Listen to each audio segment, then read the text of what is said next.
Welcome to the General Games Scroll Along special, where me, Scott Annable, and Marcus here will be scrolling through the new FAQ rules reference sheet from Fantasy Flight Games regarding Star Wars Destiny. Yeah, so our FFG very recently, earlier this today. Morning, right?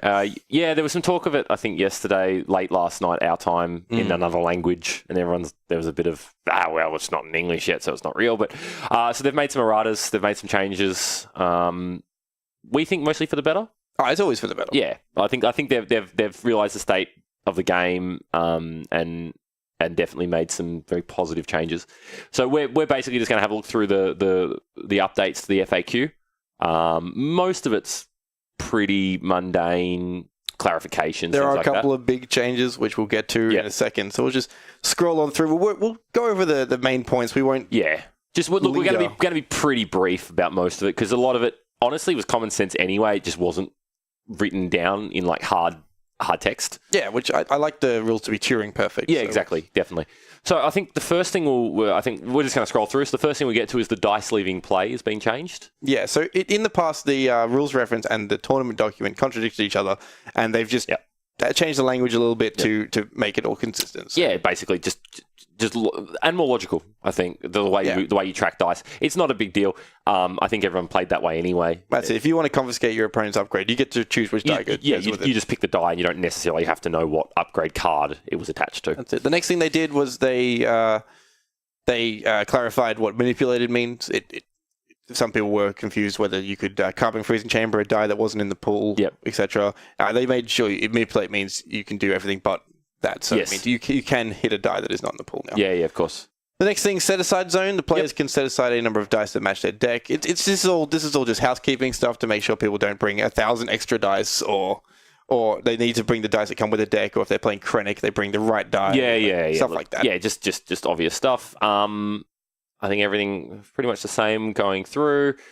All right, so pretty slightly large change was the changes to the claiming rules.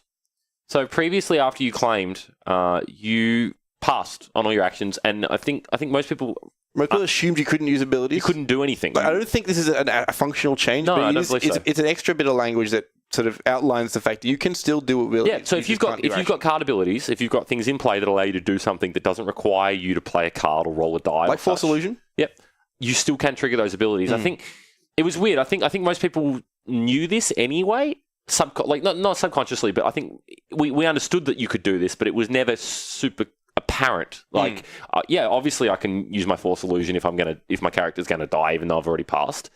But then there was definitely a little bit of confusion, I guess, maybe. But they've just, as you say, we've clarified it. A few extra words doesn't hurt. Exactly. So now they've made it very, very blatantly obvious. Even though you've claimed, you can still use abilities on your cards, characters, if they don't require you an action to do so. That's exactly right. If you did claim the battlefield using Imperial Armory to put a holdout blaster on Rey, you will have to forego all those actions, but you do get to trigger the Force Illusion a little bit later. Yep. So scrolling on down now, we're at page 16, shields. So they've clarified this. Again, I think this is how most people understood it already, but it's just a language change. So shields, damage is not dealt.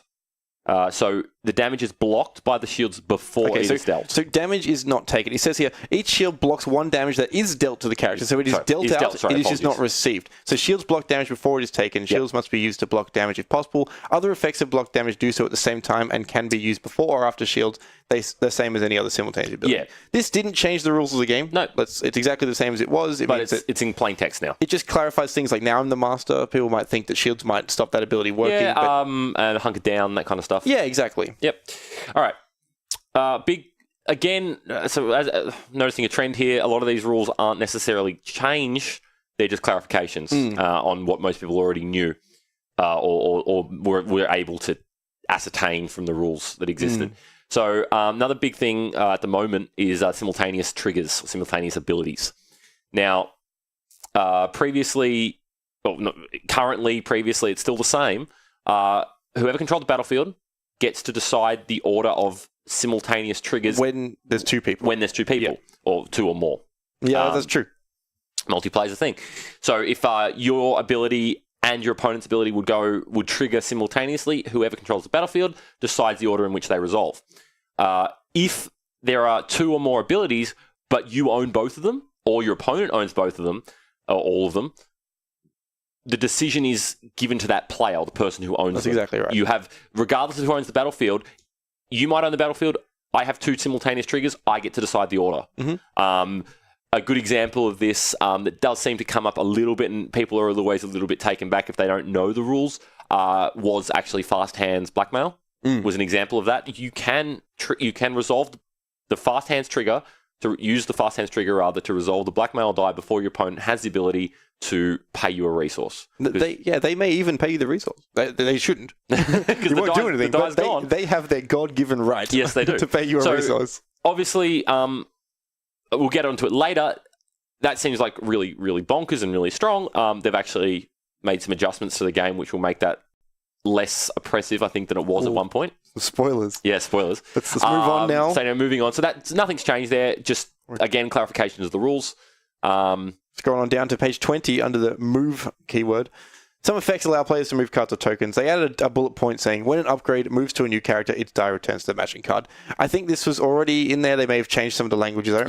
They've just changed it. So basically, I think, I don't know, I think there might have been a little bit of confusion with things like docking bay and stuff like that. If you moved your opponent's upgrade, do they lose the die from the pool? Oh, yeah, true. So I think, I'm not exactly sure what the rules were previously, but now for certain, you can actually use docking bay as a way of removing a die. Again, I think the rules were currently the way they are now, but I think they just made it clearer. Yeah, again, just, nice to have well-written, concise wording. Now, the big changes. Page 23, errata. Yeah, they've made some erratas.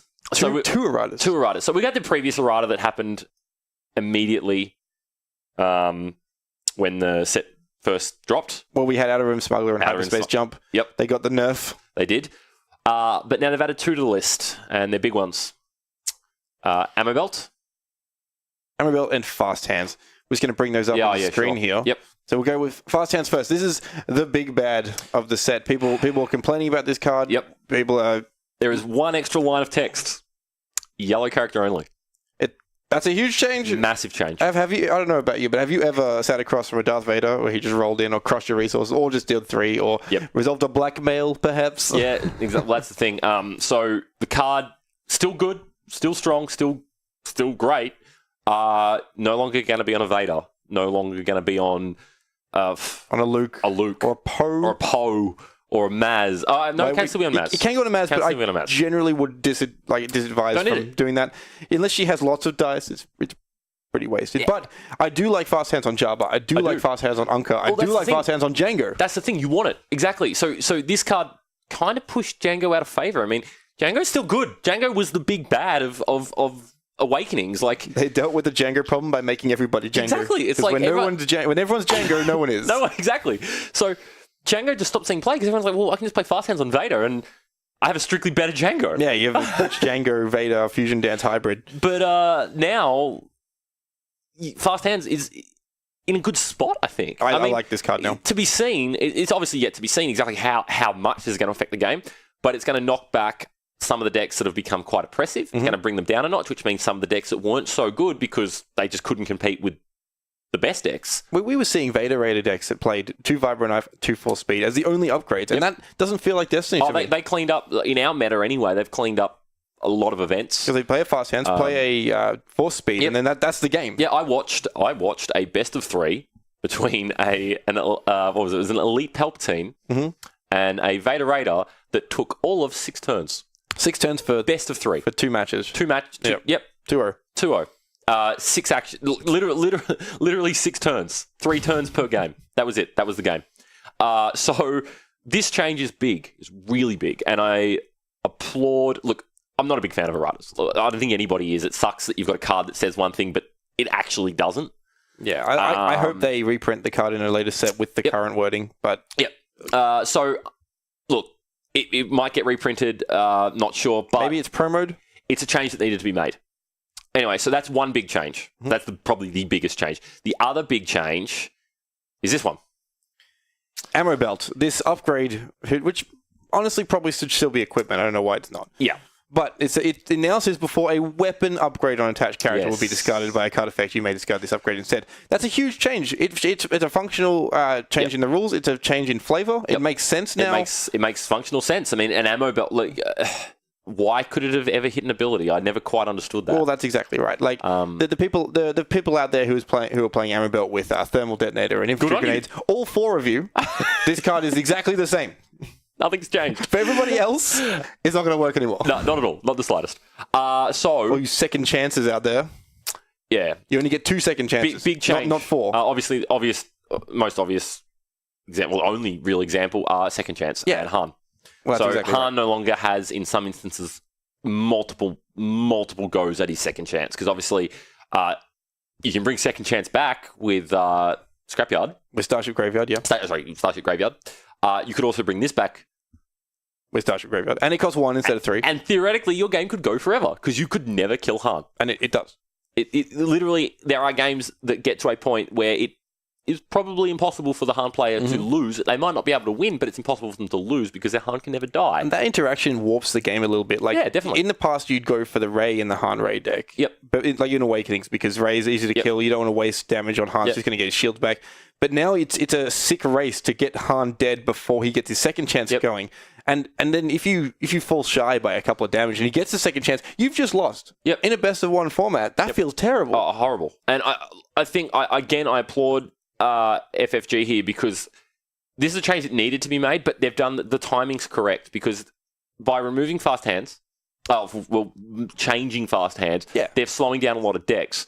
If all they did was slow down decks and leave Han able to do this, the Glacial Master, Han Rey becomes the best deck by a long way because there is no deck in the game that can kill him fast enough. Maybe Mazpo could, maybe, but it's a chance. You know, you're just hoping they don't hit that the turn 2 second chance. Well, that's it. And then ammo belt, and then second chance, and ammo belt, and then claim and bounce, and so on. So the 2 changes combined makes perfect sense. Yeah, I like the elegancy here. I like the way Destiny's going. I agree. They're not ashamed to acknowledge things that may not have been a deal. Yeah, look, again, I'm not a big fan of erratas, but the game's at a point where it was necessary. When it's for the betterment of the game, I'm okay with it. So there's a few other minor changes that they've pointed out. Well, actually, it's fairly big. Well, they're language changes. So they've clarified a few of the cards that people were a little unsure of. One of them was One with the Force. Now, One with the Force is... This is my most asked question at tournaments. Like, I've got a One with the Force and my character died and I just had it. What happened? So for context, One with the Force allows you to resolve a die without removing the die from the pool. No, the One with the Force is the... sorry, no, apologies. No, that's a different one. One with the Force is the Old Dead Ben. Sorry, I'm thinking of the Force as my ally. One with the Force is Old Dead Ben. I apologise. The upgrade that when it dies, the 4-cost upgrade, when the character dies, it becomes a support. How dare you confuse Force X, X-Force, Force Y, all these Force cards. How dare you confuse them all? I've confused myself quite heavily there. All right, so when this card becomes a support, move its die to the support card. Yep. Clarification.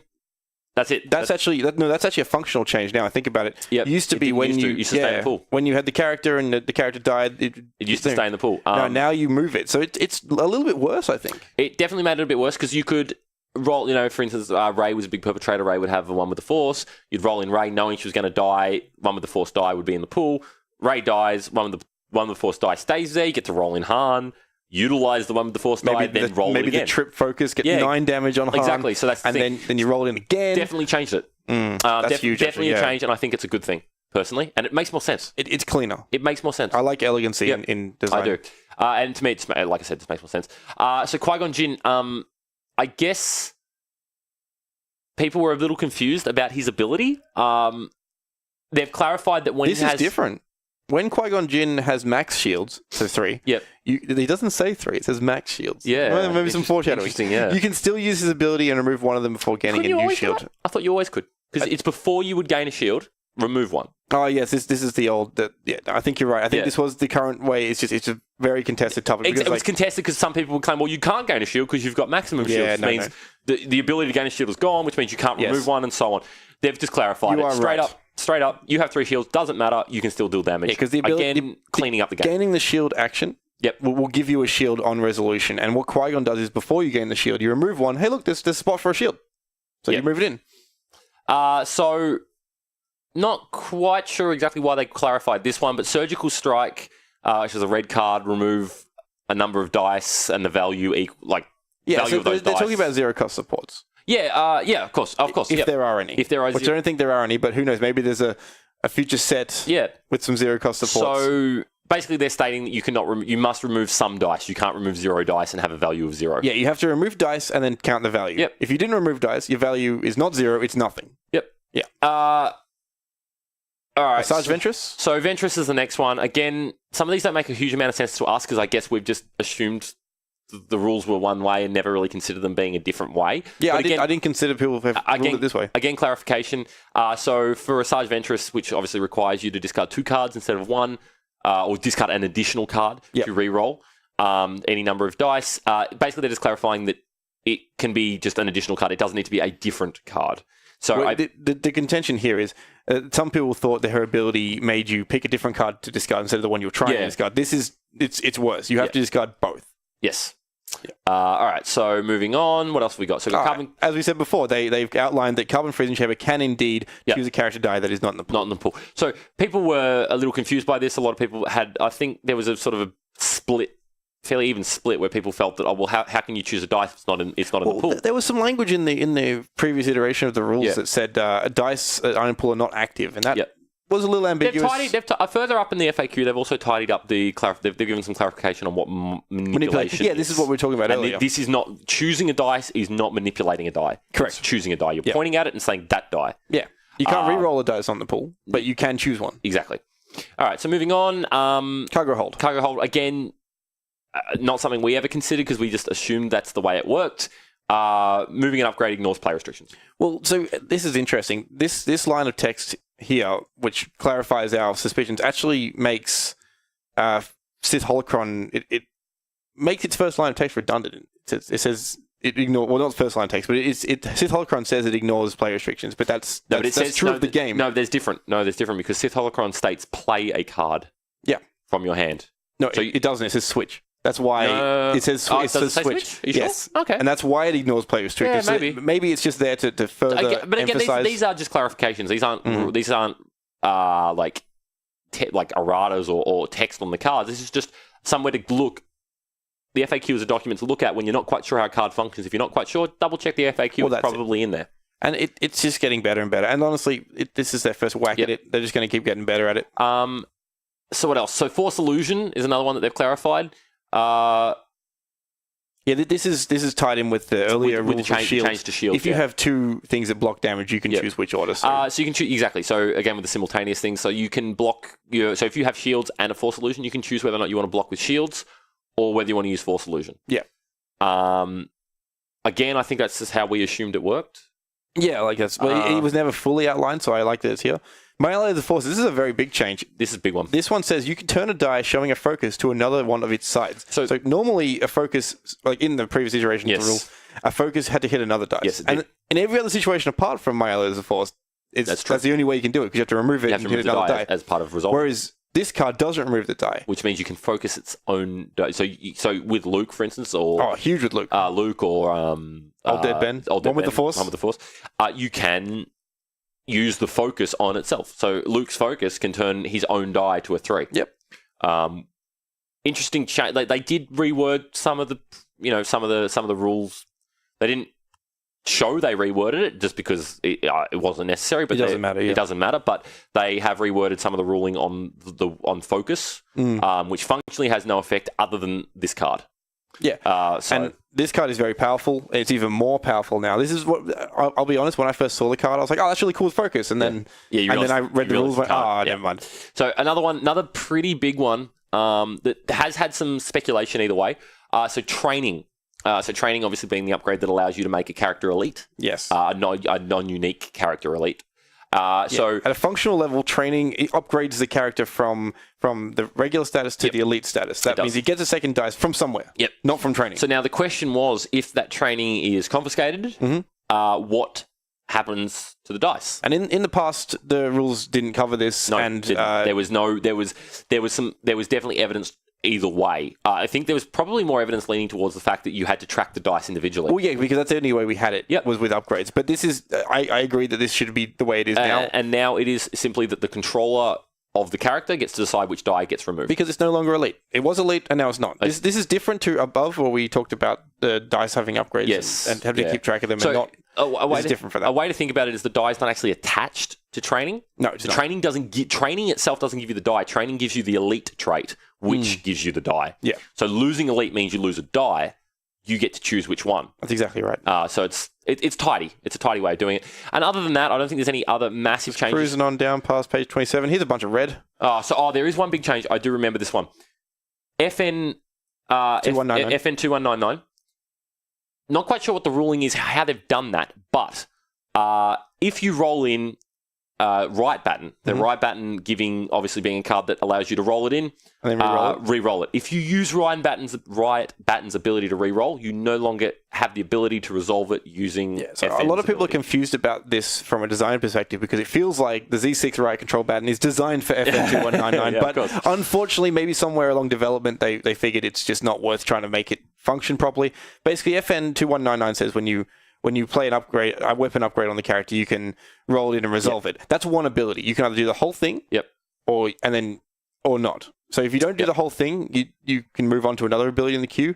But if you choose to do the Riot Control Batten first, you have to end the first part of FN's ability. Another thing they've pointed out, I think, with this is Obi-Wan Kenobi's ability to play a noble sacrifice from the discard pile before he's defeated. So the question was, can you stack noble sacrifice? And just have him being defeated like 20 times. And the answer is no. Yeah. Once a character is defeated, they're defeated. You can't re-defeat them or be defeated times 2. This is a great ad because you could argue to your blue in the face both sides of this argument. Exactly. But they've just straight up, no, he's defeated. You can only do it once. Yeah. Can't stack it twice. Which is good. Clean. Simple. Make it logical. I mean, you're defeated or you're not. You're not twice defeated. Other than that, another one. So I'll read out the text here to be clear. Yeah, sure. You can play a second copy of Noble Sacrifice. So if I use Obi-Wan Kenobi's ability to play a Noble Sacrifice from my discard pile before he's defeated, what happens? Can I play a second copy of Noble Sacrifice and then another card off the second Noble Sacrifice? Bullet point. You can play a second copy of Noble Sacrifice. However, only one Noble Sacrifice has an effect. Before Obi-Wan Kenobi is defeated, you can trigger his ability to play a Noble Sacrifice. Then, before he's defeated from that Noble Sacrifice, you can play another copy of it since the before effect interrupt the game.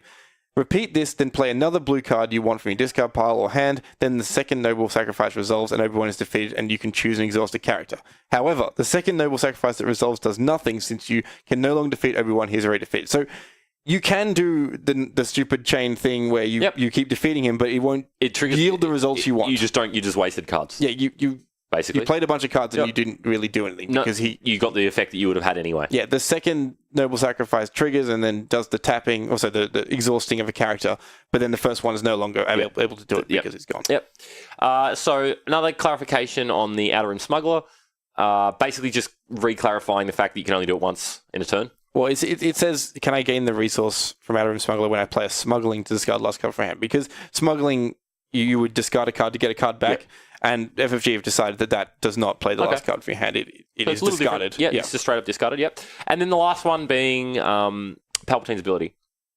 So Palpatine's ability obviously being when you resolve a die, deal any one of his dice, or force your opponent, character dice. Force your opponent to resolve 2 damage against their characters.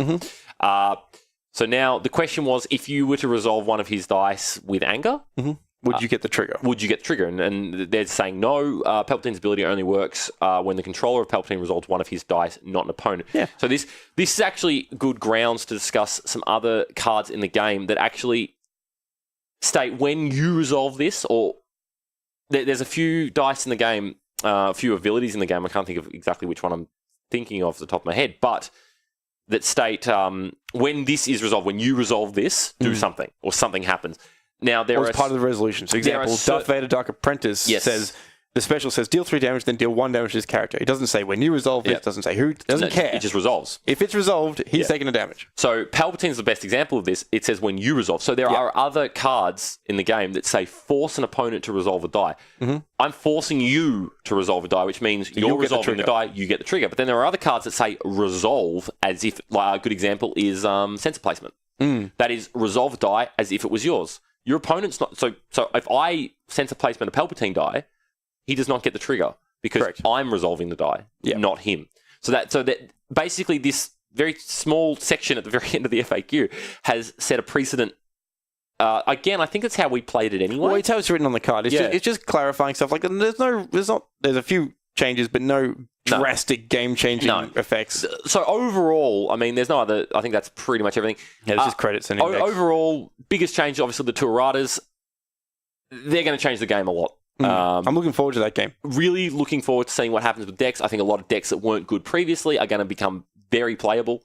I think decks that were very good are going to become more fair, I want to say. I just want to see more Unka Java. Oh, definitely. I want to see some yellow characters with some fast hands. 3 color lists are going to come back in. And it's not auto. Basically, fast hands isn't going to become an auto include in every deck. Yeah, everyone gets 2 slots back. Exactly. Like, cool. I'm a massive fan of Errata. I mean, I played it a lot. I played it, I feel, quite successfully all the way through Awakenings. I played it into most of Spirit of Rebellion. The moment I saw fast hands, I put 2 fast hands in. And you had to make concessions because it's obviously powerful. It was just a good card. There was no reason to not play it in that deck. And hell, now I don't have it anymore, but I don't feel like I've lost anything. You know what I mean? Like, if anything, the deck's going to get a slightly weaker, but so will every deck that just included a fast hands because it could. Yeah, it also gives you a decision to not play yellow. Yep, a bit more weight. Like I've been playing Emoteens. I've been playing a few other decks. Now you just don't get fast hands. Not playing yellow is a cost. Oh, exactly. While fast hands was the way it was. Yeah, exactly. Sweet. Also, I never thought I'd say this, but I welcome seeing Django come back into the game. We'll see. We'll see what we say about that. We'll see. Anyway, so look, that's a little bit more detailed, I think, than we were expecting, but that's a bit of a rundown of the most recent FAQ update. Mm-hmm. We'll link the FAQ in the description below. Yep. And that's our sort of thoughts on it. We'll probably put up another video soon once we see a little bit more of what's changed. Well, we're definitely going to put up a video for the new spoilers that came out, and then we'll have the top 8 for our league. Yeah, and we're very excited to see the changes to the meta and the decks. So we'll definitely be discussing... Our Store Champs is coming up next weekend, so a whole bunch of new decks have to be resubmitted, and I'm going to have to do all the paperwork on that. Tell people, hey, the cards are different, you want to resubmit your lists. Yeah, that's the problem with erratas. But... anyways, for the better, I'm Marcus, this is Scott, and we'll be around. See ya.